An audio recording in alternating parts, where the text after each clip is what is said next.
এই যে মহিলা, আপনার মুখটা এখন বন্ধ কেন? বলেন তো, কি বলছিলেন এতক্ষণ ধরে? মুখটা বন্ধ কেন এখন? আরে কি বলছো?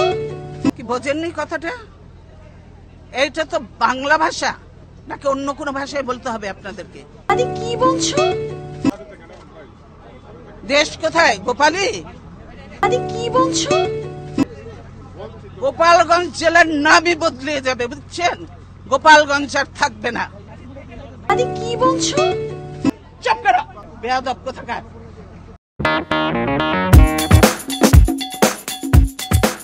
আল্লাহর গজব করবে আপনারা যা শুরু করে দিয়েছেন।